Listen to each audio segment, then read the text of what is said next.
What's up, you guys? Hello. Today, we're going to go on a little bit of a journey and a little bit of a storytelling exploration.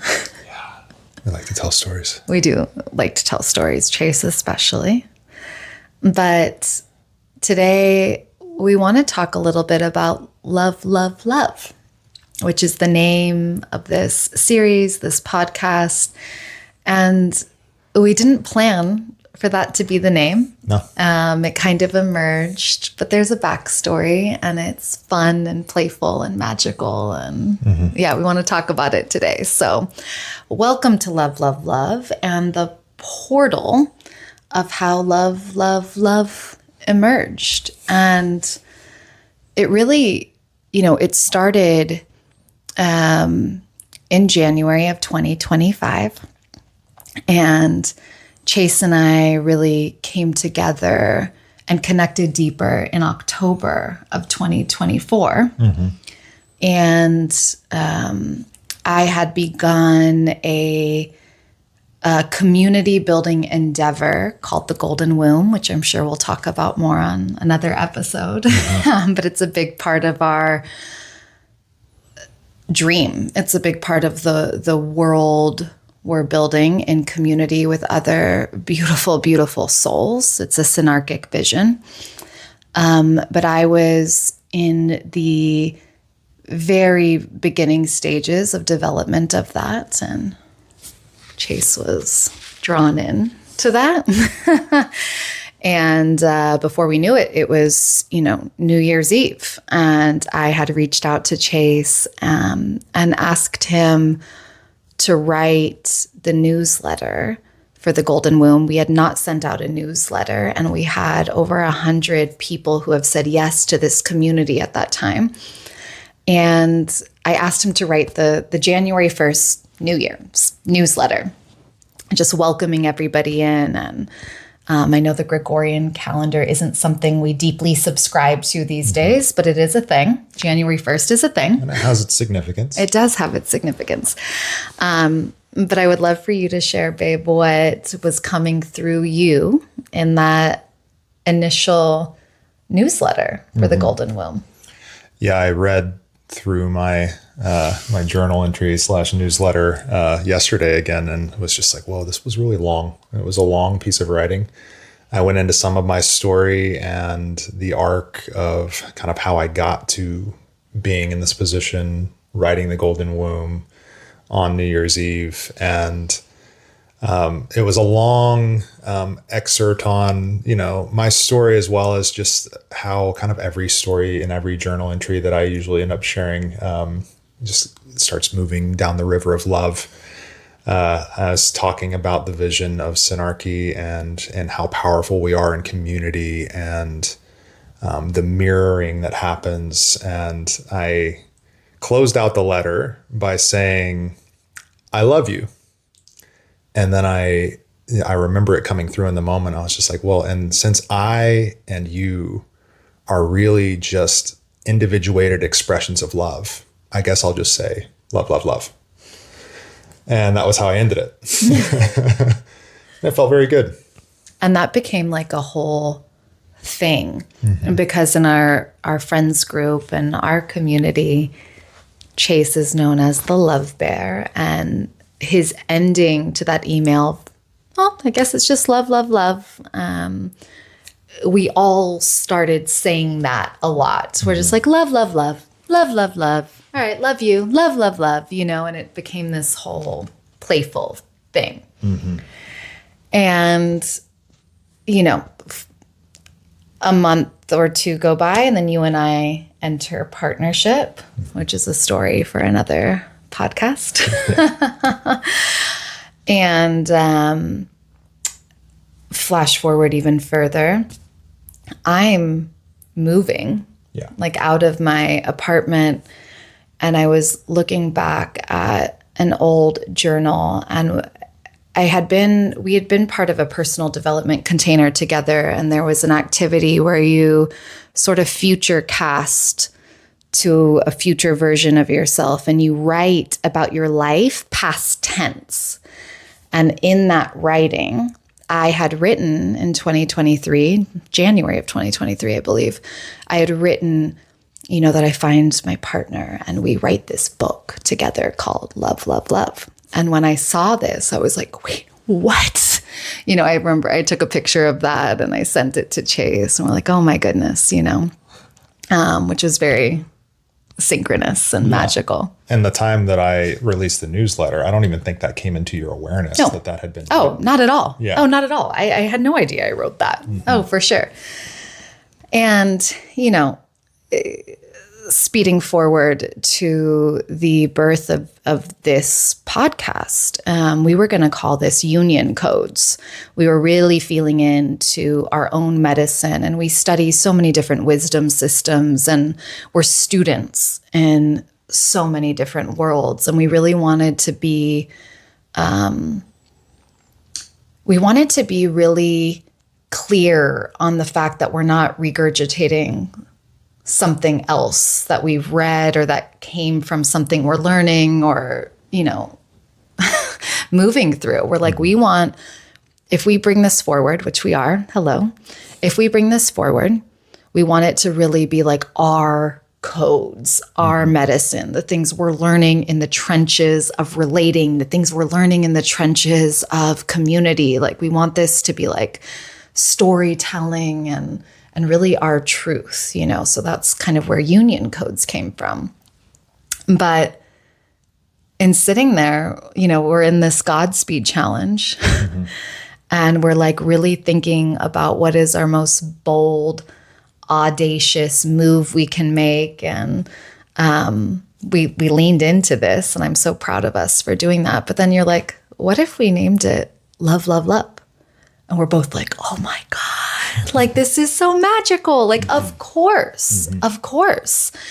And Love, Love, Love, I got the honor of watching you officiate a wedding in September for your dear friend Austin and his beautiful wife, Kyla. And I got to witness you do that. And a big part of your message when you were officiating was about the Cord of Three Strands, which love, love, love is love three times. Yeah. Can you speak about that a little bit?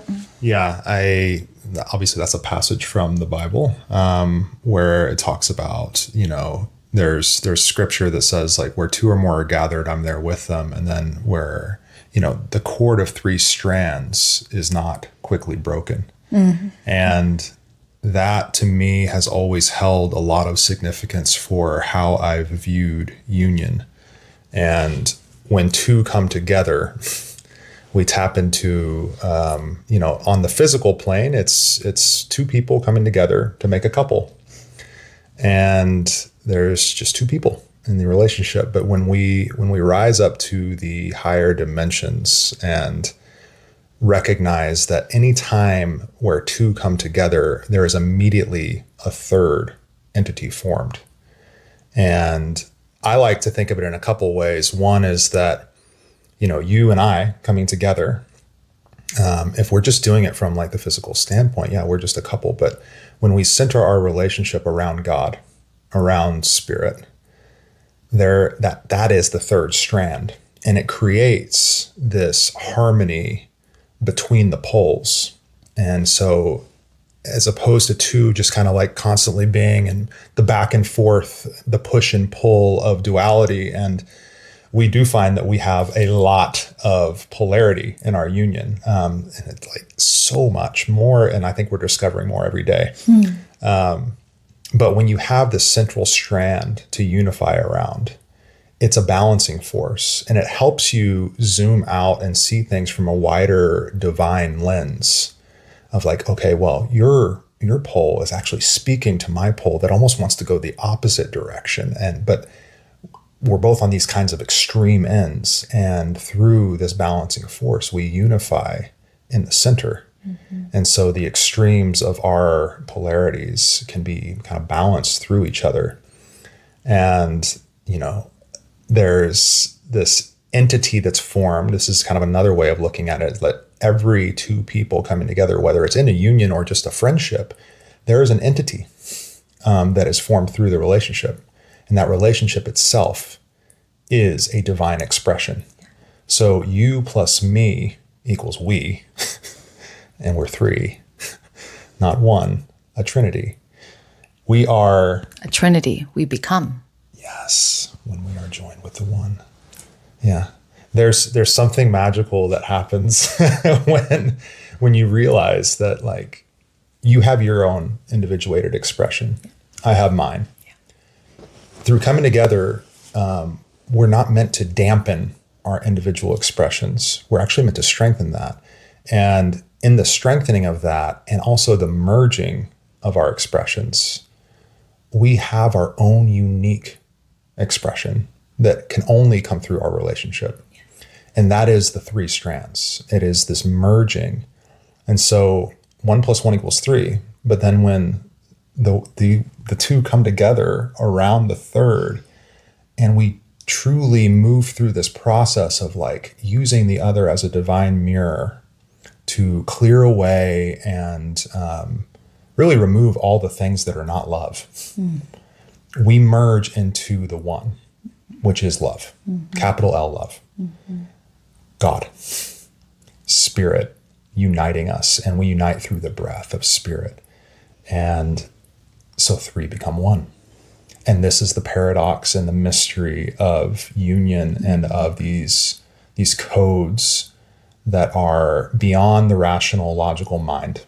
Yeah. It's divine math. It is like, it's very magical, and you can talk about it all you want, but I don't think that you can really begin to grasp it. And it's grasping, it's not even the word, to come to understand, which is of the heart, the body, the mind. You have to experience it, you know, and there are levels and layers and layers and levels. And it's like the love just continues to rise. It's a spiral path, and it's you and me. We're both, like, creating our spiral upward, and we're dancing around this central strand of pure, unconditional, universal love that is calibrating us to higher and higher love. And it's infinite. It's like this beam of light that just goes straight up to source. And you and I are dancing around it. We may be swinging around it, like, really wide at times. And sometimes it feels like we're getting out of, like, calibration. But then through attuning to that central beam, we come more toward the center. Yeah. And it starts to become more laminar. And it's like a tight spiral. Yeah. And ultimately, where I believe it ends is, like, we're unified. Yeah. Like, we're basically so connected that we're just in line with that light, that pure beam. And your love, I'm love, God's love, that's love, love, love. Yeah. It's the three strands. Yeah, it's beautiful. I think about the night before we joined Godspeed. You and I got into a familiar loop. Mm-hmm. There was a conflict, a rupture that was, like, very familiar for our union. Yeah. And we woke up in the morning and we went on, like, a long walk, and Godspeed came into our consciousness. And I was in a funk. Godspeed came into our consciousness. And we talked about the magic of Godspeed because it's very familiar to the creation game that we play. And the creation game that we play is, like, if we're going on a road trip or going out in the world, we're like, I would like to see this. You know, I'd like to see a dolphin jumping in the ocean, or I would like to see, I don't know, a fox wearing a hat. Yeah. You can get really weird with it. Exactly. And it might not always manifest on that walk or that trip, but it always manifests as long as you keep it in your consciousness. You become a magnetic force for that to appear. I don't think we've ever not seen what we've called in. It just might take some time. And we're like, oh my God, there it is. Mm-hmm. There's the dinosaur with the Santa hat on. There's the bear. Oh, for sure. For sure. And so we've called that the creator game or the creation game. But it seemed like this Godspeed challenge, which is led by Orrin Harris, and he's partnered with Chelsea Harris, and they were kind of co-creating this Godspeed challenge. It sounded like you were going to play in that magic field where you're naming things you want to create. You're naming the God dream that's on your heart, and then it unfolds at Godspeed. And we can't comprehend Godspeed. That's God's timing. That's divine timing, you know? And so that seemed really fun and playful for us. And so we said yes to that. And, you know, a funny funny synchronicity was a few days into that challenge. He had us do the same activity I did in 2023, where you write from your like future self in past tense. And I was like, oh my gosh, you know, which fed into the love, love, love thing. But also in saying yes to Godspeed, we were looking at some of the content that Orrin and Chelsea put out. And there was this one really cool video that resonated deeply with us. And we want to talk about that today because it's really informing how we move through things. And also, I think part of the Cord of Three Strands is creation. It's like through our love, we create something. And I think a lot of times the old story is like, well, couples come together and they make a baby, they create a baby. And yes, and we can do a whole thing, unconscious conception, another time. But I think there's also, you know, we can create anything from the union. And I think it's really beautiful. This content we came across was really about creating from the crunchy ruptures, from the conflict. And they had a sort of 4-step process where they call it crisis, repair, expansion, creation. And the idea is that when your relationship is in crisis, I think it doesn't even have to be crisis. We're really playing with this idea that it's like any rupture, any like, oof, you know, like that kind of edge where it's uncomfortable or there's a conflict of any nature. It does not need to be catastrophic. You can like talk about it and process it and do the repair work.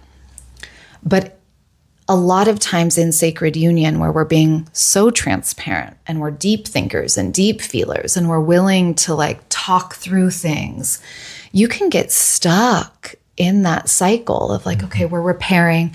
Okay, yeah, you're hitting my inner child, or I'm wounded when you do that because of my dad, or oh, that reminds me of my ex. And like, I'm realizing I need to show up differently or maybe pause. Like, it can show up in a million ways, but you can get stuck there. And we have, we really have. And there's like some really key conflicts. It's interesting in relating, and I'm sure many of you can relate. There's some conflicts that it's like, oh, ouch. Okay. And then we move through and we get it. And we like, don't need to learn the lesson again. And there's other ones where it's like, we're looping. Here it is again. Here it is again. And so this framework really helped us because it's like, we get it. Like, I don't want to have this conversation with you again. What wants to be created through this?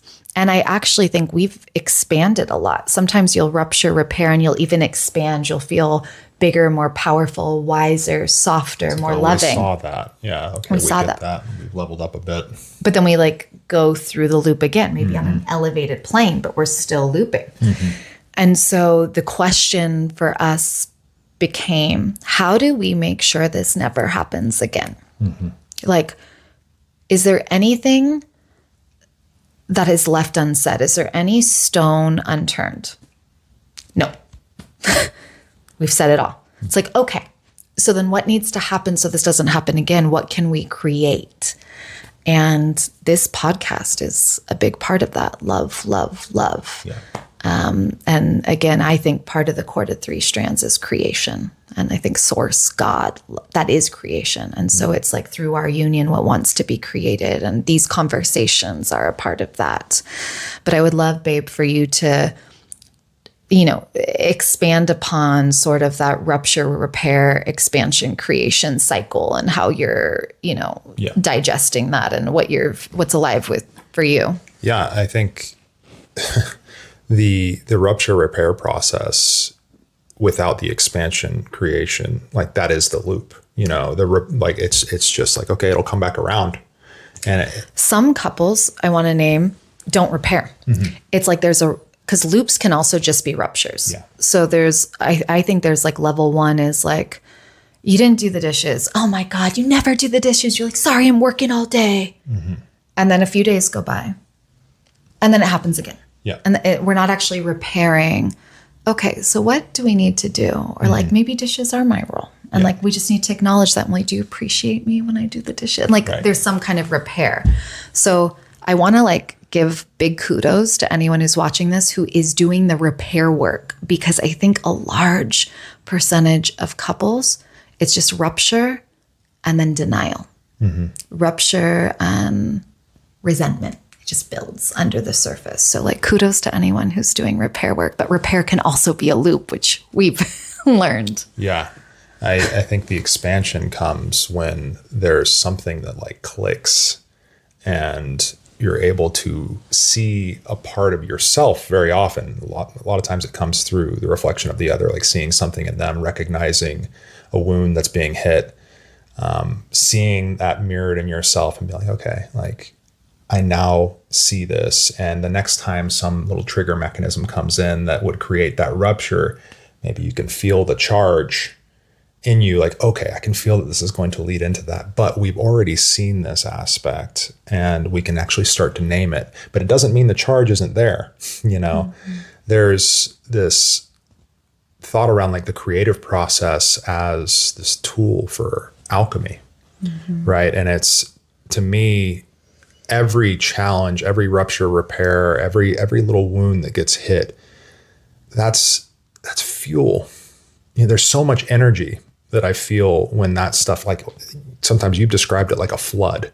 Like it's just like something gets triggered inside the body and it feels like a flood of emotions. And I've become very attuned to like noticing when that happens.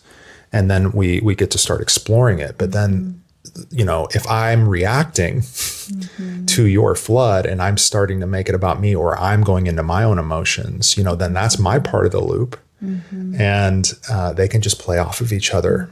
And it's just like, again, if we're talking about these spirals dancing around this like beam of light, to me, the loops are like, okay, we're not spiraling up. We're actually just moving around in a circle. And there are like these cords that are tying you to like this mechanism, whether it's a fear or it's a trauma or it's some kind of like core wound from being brought up by your parents in a certain way, or something beyond even this life, right? But it's like a really tight cord that's still holding you to a certain level.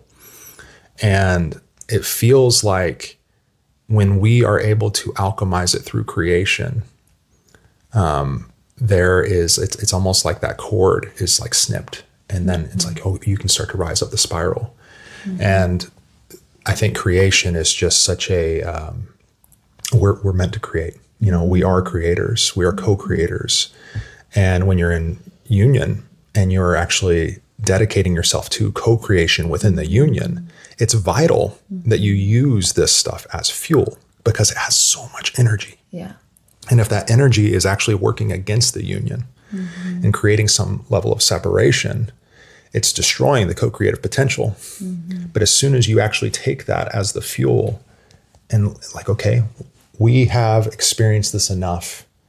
Maybe there's something that wants to be brought forward through this. Maybe it's just us talking about this on a video, and there's some kind of creation and it can become a medicine. Totally. And I think that co-creative process is, that creation process is just the magic of play within this life. It's zooming out and remembering that we are here to experience all of this. And I think one of the biggest aspects that we revert back to is like, dude, we don't want to be victims. No blaming, no complaining. how can we take 100% responsibility for our own reactions and then name what is arising in us. And one of our processes has been to actually start to become so intimate with when we're even aware that we're starting to go toward a topic that might create a charge. Like we name it in advance, like, hey, this is something that I feel like we've in the past navigated some stickiness around.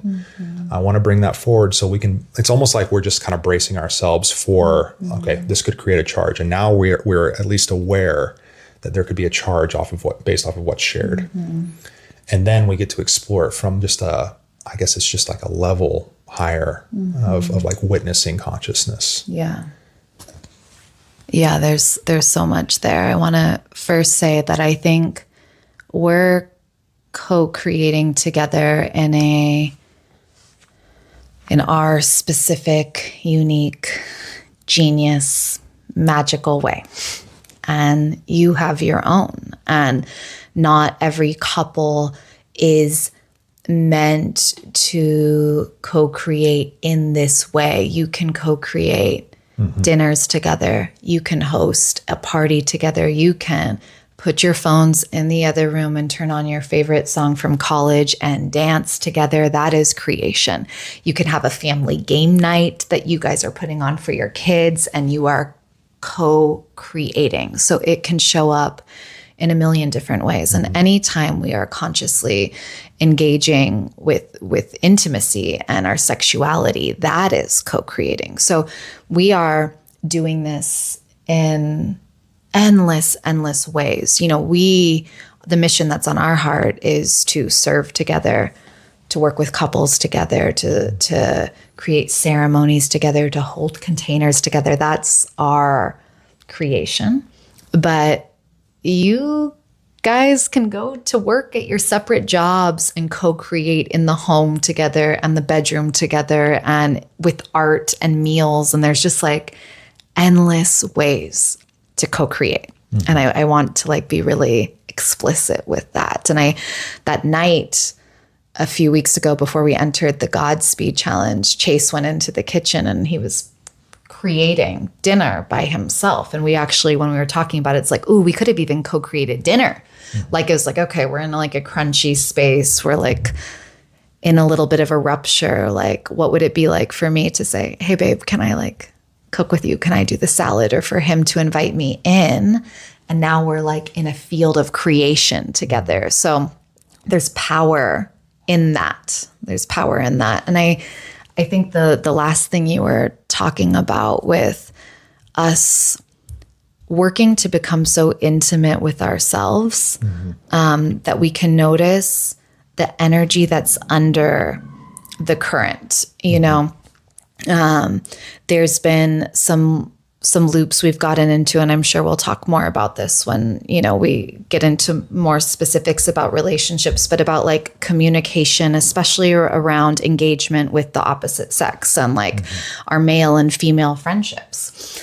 And there's been some communication challenges with that then cause reactions. And so we've elevated. And so now we're like communicating, we're saying the thing, but then like under that, there's like this energy of like fear and this energy of judgment, or, you know, and we can feel it. And so what we've been practicing is, you know, let's say I'm going to talk to one of my dude friends and I'm like, okay, like I want to communicate this really clearly to Chase.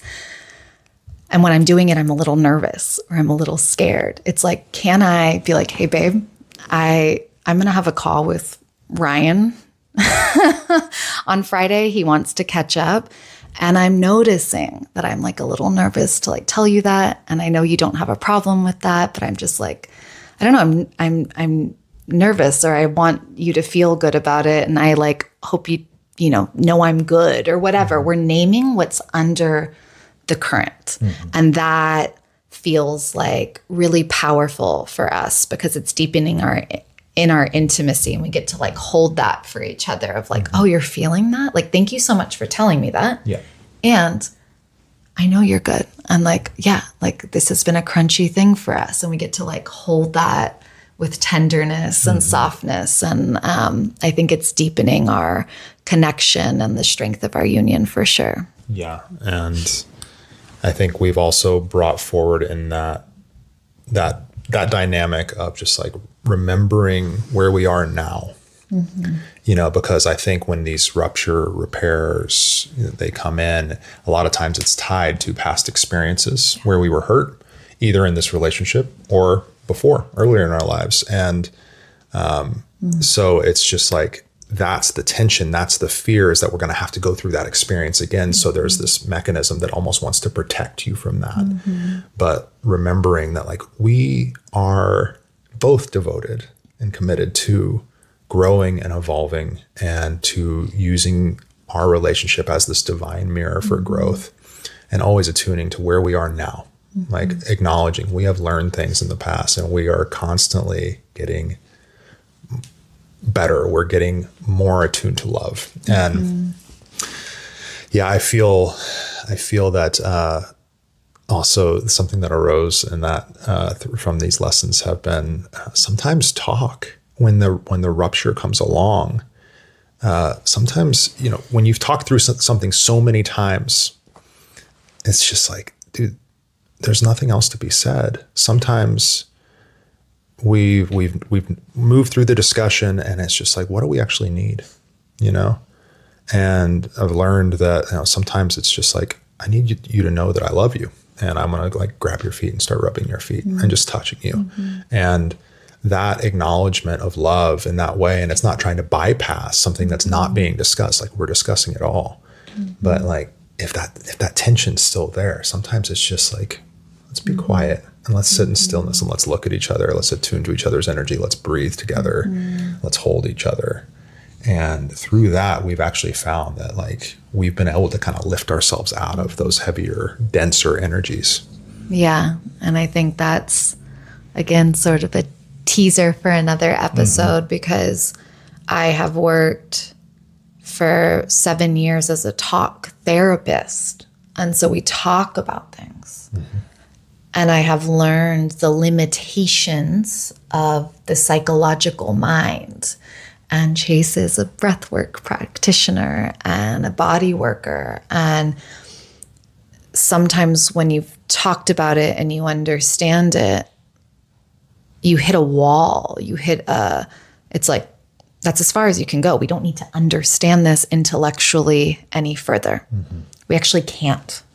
We've hit the capacity for my understanding of this. Now my body needs to catch up. Now I need to move the energy. I need to breathe. And we've been learning that in our union of like, we can talk about things, but sometimes talking is part of the loop. And so it's like, okay, maybe the expansion looks like dancing, breathing, making love, you know, and then it's like, okay, how do we share this medicine with the world? How do we create something from this? And I think that's like a constant, continuous exploration that we're in for sure. But yeah, there's limitations to words. Yeah. Yeah. And I love returning to that question of like, what can we do to ensure this doesn't happen again? Yeah. And not in a bypassing way, because for us, it's like, is there anything left that's unsaid? And the way that we relate most often, it's no. Because if there's something that needs to be said, we are saying it. And it's our deepest intention that we are like so transparent with one another and with you all, honestly. And so most of the time it's like, there's nothing else that needs to be said. So what can we do to ensure this doesn't happen again? And yeah, there's like a proactive energy around that. And some of the loops, they become predictable. And if it's predictable, it's preventable. So it's like, okay, like I'm going to be going to this party and I think, you know, and you're not going to be there. So let me communicate to you XYZ, or let me make sure I do XYZ so that you're comfortable. And we just get ahead of these things, you know? So there's a lot of juice in this whole rupture, repair, expansion, creation model. And we're very much playing with this right now. We're so grateful for Chelsea and Oren for bringing this forward in their union, because it's been very helpful in ours. And we hope anyone that's watching this finds it just as helpful as we are. Yeah. Yeah. We're going to continue growing. I feel like love is infinite. So the expansion and creation is also infinite. Yeah. So we just get to play in that, but we're never the same today as we were yesterday. No. We're just always remembering that. Absolutely. I think my prayer for you all is that every rupture that happens, that you have the courage and the vulnerability and the love in your heart to repair it. And from that reparation, you expand into a newer, more powerful version of yourself. And then that version of yourself creates something that changes the world. And that's what we're working on. Yeah. I love that. I love you. Love you, babe. We love you guys. Thank you so much for tuning in. Love, love, love, love, love, love, love, love, love, love, love.